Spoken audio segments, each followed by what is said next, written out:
Behold now Behemoth, which I made with thee. He eateth grass as an ox, lo now, his strength is in his loins, and his force is in the navel of his belly.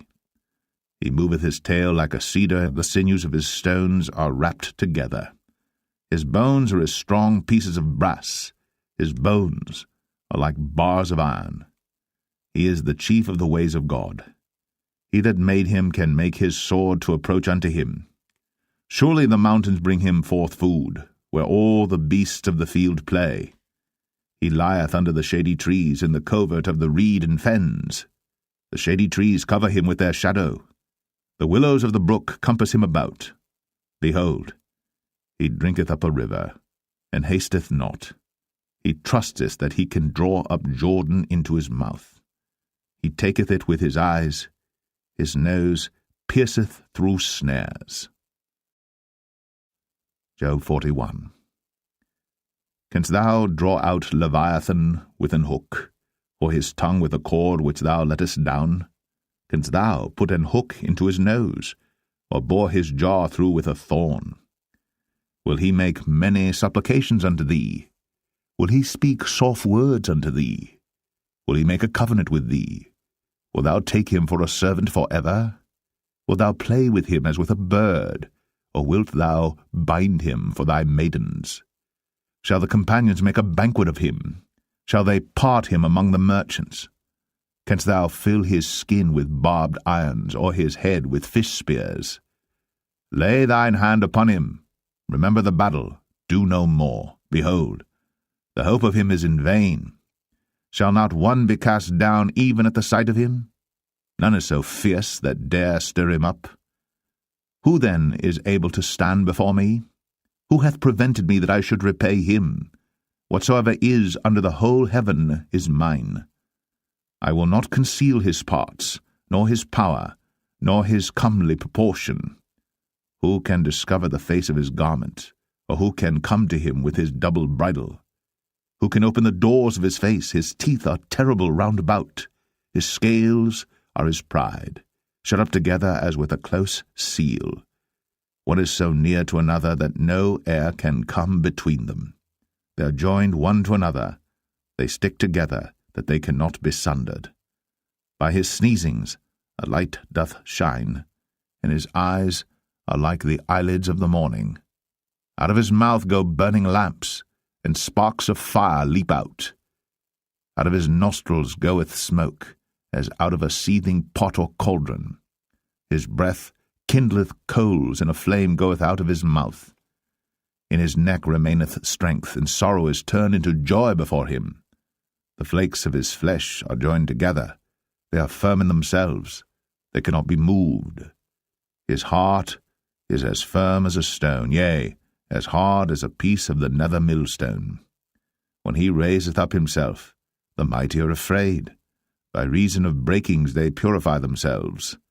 The sword of him that layeth at him cannot hold, the spear, the dart, nor the habergeon. He esteemeth iron as straw, and brass as rotten wood. The arrow cannot make him flee. Slingstones are turned with him into stubble. Darts are counted as stubble. He laugheth at the shaking of a spear. Sharp stones are under him. He spreadeth sharp-pointed things upon the mire. He maketh the deep to boil like a pot. He maketh the sea like a pot of ointment. He maketh a path to shine after him. One would think the deep to be hoary. Upon earth there is not his like, who is made without fear. He beholdeth all high things. He is a king over all the children of pride.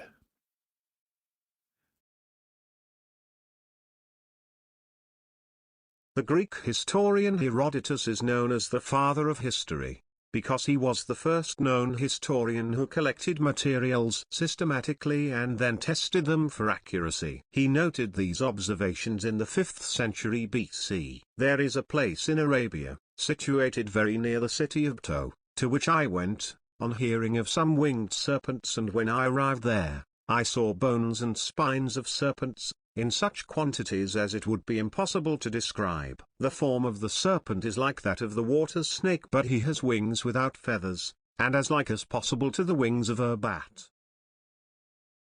Herodotus, in speaking of Egypt, talks about the ibis, a bird held in high esteem there. The reason the ibis is so revered in Egypt is because of its habit of killing winged serpents. According to Herodotus, these snakes flew into Egypt every year from the Arabian Peninsula. But the ibises caught them as they flew through a rocky pass, and hunted the winged serpents there. Herodotus wrote that these snakes only lived in the Middle East and deserts, perching in trees in large numbers, and were extremely vicious and poisonous. They also were cannibalistic in reproducing, as the female consumed the male. Similar to the black widow, these snakes also didn't lay eggs but ate their way out of their mother's stomach. Another historical figure who came into close proximity with the dragon was Alexander of Macedon. Claudius Linus recorded this account. It says, "When Alexander threw some parts of India into a commotion and took possession of others, he encountered among many other animals a serpent which lived in a cavern and was regarded as sacred by the Indians, who paid it great and superstitious reverence. Accordingly, Indians went to all lengths imploring Alexander to permit nobody to attack the serpent, and he assented to their wish. Now as the army passed by the cavern and caused a noise,